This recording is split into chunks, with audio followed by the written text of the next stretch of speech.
Magandang hapon mga ka-farmers. So ito yung 13 hectares ng Vidania Farm. So may isang hektarya lang kami dito. Ayan, doon lalagyan namin doon ng talong. Malayo yung water resource. So dito pa yung source ng water sa creek.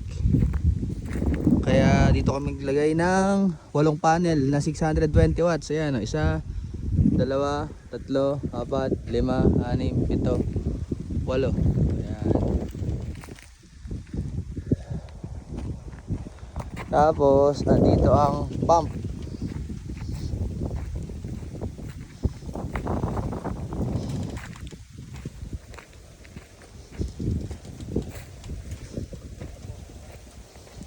Ayan ang hose natin.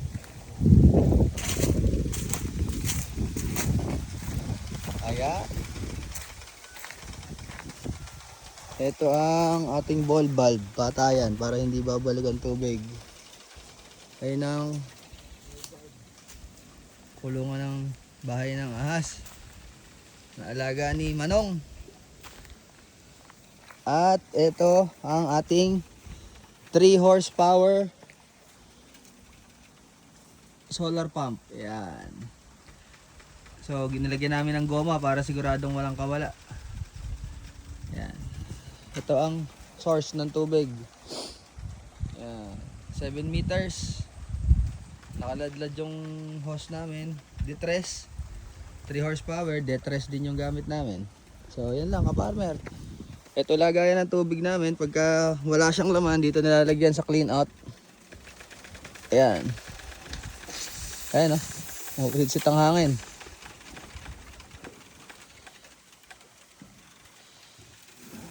Ayan.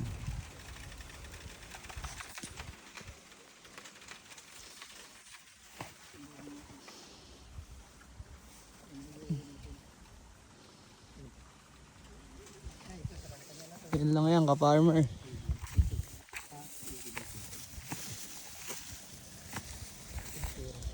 Ayan.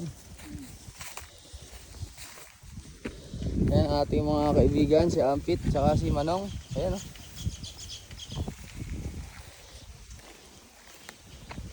Haba to, 13 hectares. Ayan si Ampit. Meron siyang 2 hektarya dito. Kapatid siya ng aking in-law.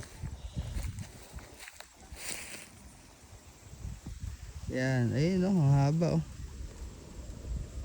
Ayun. Ayun yung hose o. Sa dulo. So andun yun sa mga manggahan na yan. Puputulin namin yung manggahan. Tapos yung ibang mangga lang tataniman namin ng talong. Yan, layo ano. Yan. So 400 meters siyang nakalarga na yan. Halos kalahating kilometro. Ayan o. Yun lang mga ka-farmers. Comment down below kung taga saan kayo.